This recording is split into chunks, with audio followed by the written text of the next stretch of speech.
Hello बच्चों। पिछली video में हम लोगों ने देखा था कि d की वैल्यू होती है b² - 4ac और अगर d जो है 0 से बड़ा हो रहा है, छोटा हो रहा है या फिर उसके बराबर हो रहा है तो किस तरह के मूल निकलेंगे। ठीक है, अब इसको हम लोग मूलों को निकालना या समझना सीख लेते हैं। क्वेश्चन सॉल्व करके देखते हैं।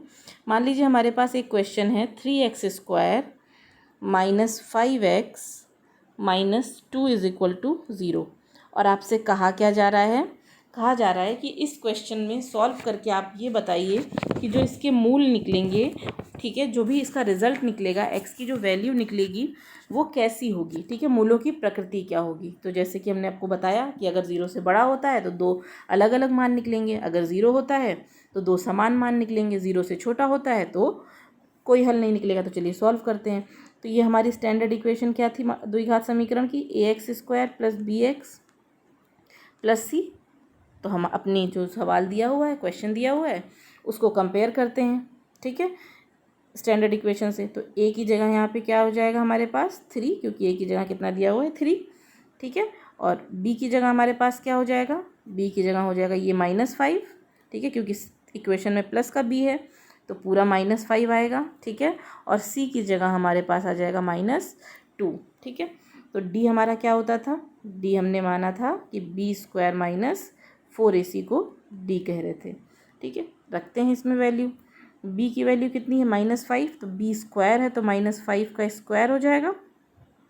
ठीक है, -4, 4 की जगह 4 होगा। a की जगह कितना 3 है सवाल में, ये 3 दिया हुआ है a की जगह, और c की जगह कितना दिया है -2 दिया है, तो c की जगह हम लोग रखेंगे -2। अब इसको सॉल्व कर लेते हैं। ठीक है, तो हमारे पास d की वैल्यू कितनी आ जाएगी, b² था, एक बार यहाँ पे फिर से लिख लेते हैं क्योंकि वो स्क्रीन हट गई है। b² मतलब -5 का स्क्वायर -4a, a की जगह पे 3 और c की जगह हमारा था क्वेश्चन से -2। अब जब इसको सॉल्व करेंगे तो 5 का स्क्वायर कितना होता है 25 होता है, माइनस है। और अगर हमने आपको बताया है कि अगर घात क्या होगी, सम होगी, तो रिजल्ट किस में आता है, प्लस में, क्योंकि माइनस माइनस क्या हो जाता है प्लस। ये माइनस और ये माइनस भी मिलके कितना हो जाएगा प्लस, माइनस माइनस प्लस। 4 से 3 को गुणा करेंगे 12, और 12 में जब 2 से गुणा करेंगे तो कितना आ जाएगा 24। ठीक है, सारे नंबर प्लस में हो गए। सबसे पहले निशान का गुणा किया, माइनस से माइनस को गुणा किया तो माइनस माइनस हो गया हमारे पास प्लस। ठीक है, यहाँ पे -5 है तो माइनस का स्क्वायर करेंगे या माइनस माइनस कितना होता है प्लस। जब हमने सॉल्व किया तो ये देखा कि 25 + 24 को अगर हम जोड़ते हैं तो कितना आ रहा है 49। हमने क्या बताया था, हमारी पहली कंडीशन क्या थी, अगर d की वैल्यू 0 से बड़ी आती है, ठीक है, तो 2 आंसर निकलेंगे। ठीक है, 2 हल निकलेंगे, 2 हल, या जिसको हम लोग मूल भी कह सकते हैं, और दोनों ही क्या होंगे, भिन्न होंगे। ठीक है, वास्तविक संख्याएं होंगी और भिन्न होंगी। क्या होंगी उसको हम लोग फॉर्मूले से निकालेंगे। ठीक है, इस क्वेश्चन में हमसे सिर्फ ये पूछा गया था कि कितने मूल निकलेंगे और किस तरह के होंगे, तो 2 हल निकलेंगे और दोनों एक दूसरे से क्या होंगे, डिफरेंट होंगे। ठीक है, आई बात समझ में।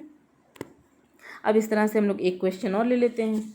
ठीक है, मान लीजिए हमारा जो अगला क्वेश्चन है वो क्वेश्चन है हमारा 2x²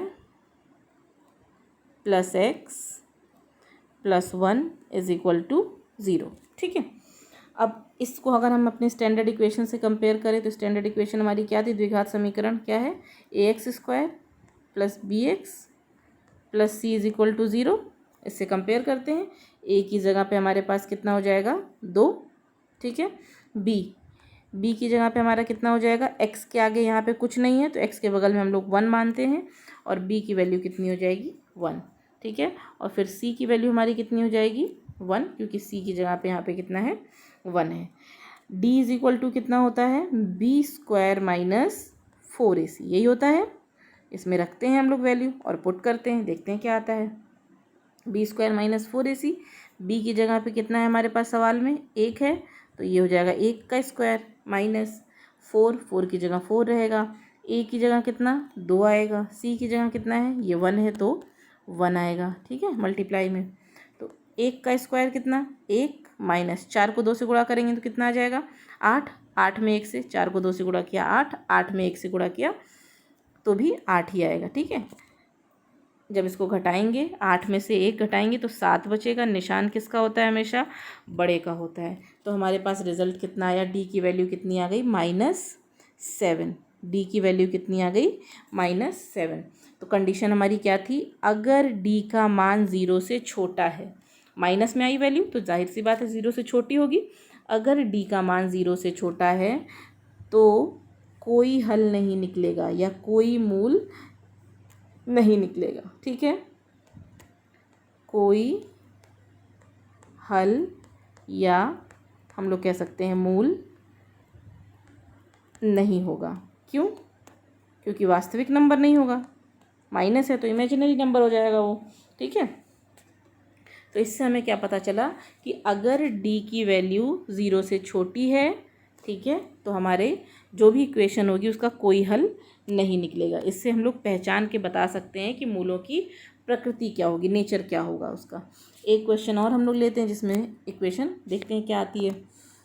मान लीजिए कि हमारे पास एक क्वेश्चन दिया हुआ है, वो क्वेश्चन है x² + 2x + 1 = 0।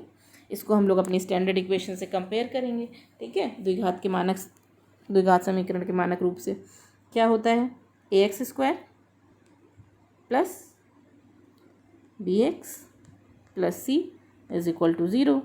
कंपेयर करते हैं, तो चलिए कंपेयर कर लेते हैं। a की जगह पे कितना? यहाँ पे x² के बगल में कुछ नहीं है तो वहाँ पे क्या माना जाएगा? 1 माना जाएगा, तो a की जगह 1 आ जाएगा। b की जगह कितना? ये x के बगल में क्या है? 2 है, तो b की जगह पे कितना? 2 आ जाएगा। ठीक है, c की जगह पे कितना? 1 आ जाएगा।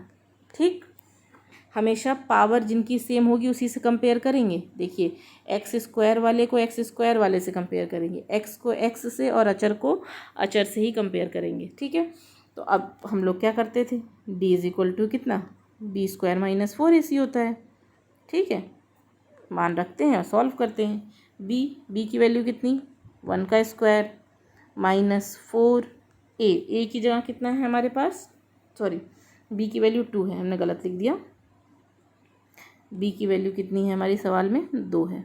ठीक है, 2 का स्क्वायर -4a की जगह कितना? 1 और c की जगह भी कितना? 1। जब इसको हम लोग सॉल्व करेंगे, 2 का स्क्वायर कितना? 4।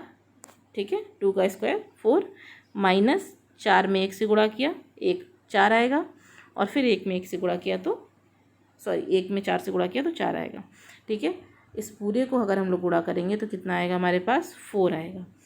4 आया तो 4 में से 4 सब्ट्रैक्ट किया, कितना आ गया? 0। तो d की वैल्यू यहाँ पे कितनी आ गई? 0 आ गई। अब जब हमारे d की वैल्यू 0 हो गई तो कंडीशन हमारी क्या थी?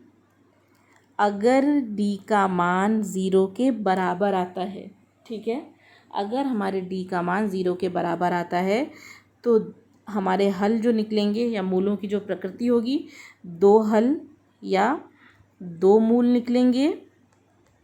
ठीक है, और दोनों ही क्या होंगे? समान होंगे। जब 0 से बड़ा नंबर आएगा तो दो जो रिज़ल्ट निकलेंगे हमारी x का जो मान निकलेगा वो दोनों अलग अलग होंगे। जब d का मान 0 के बराबर आएगा तो 2 हल निकलेंगे, वो दोनों ही क्या होंगे? वास्तविक संख्याएं होंगी। ठीक है, पॉजिटिव नंबर्स हो जाएंगे हमारे, वास्तविक संख्या होगी।